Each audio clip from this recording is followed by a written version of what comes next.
Tiniyak naman ng pamunuan ng public market ng lungsod ng Ilagan na sila'y maghihigpit pagdating sa mga vendors na nagnanais na magbenta ng firecracker o paputok sa panayam ng Bombo Radyo Kawain kay Jerry Mangira, City Market Supervisor ng lungsod ng Ilagan. Sinabi niya na sa ngayon ay wala pang nagbebenta ng paputok sa lungsod. Subalit, binigyang din ito ng maraming dokumentong kailangang isumite upang mabigyan ng permit to sell ang mga firecracker vendors.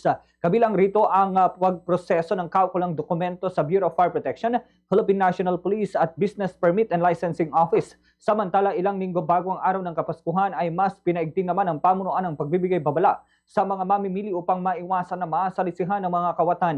Sa mga susunod na araw ay sisimulan na rin nila ang pag-deploy ng mga personnel sa designated parking areas sa pamilihan upang matiyak na maging maayos ang daloy ng trapiko. Inaasahan kasi ang pagdagsa ng mga mamimili sa palengke lalo na at maraming dumarayo roon mula pa sa ibang mga bayan. Ganito po ang bahagi ng pahayag ni City Market Supervisor Jerry Mangira. Tungo po sa ating palengke, tulad po ng dati, importante pa magbaan po tayo ng sako-sako o mahaba-habang pasensya at palengke po ito, asahan po natin talaga na matao po at may mga sasakyan. Ganun din po na mag-ingat po tayo yung ating mga pera, mga alas, mga cellphones po, ang ating mga pinamili ay ingatan po natin pag nandito po tayo sa palengke.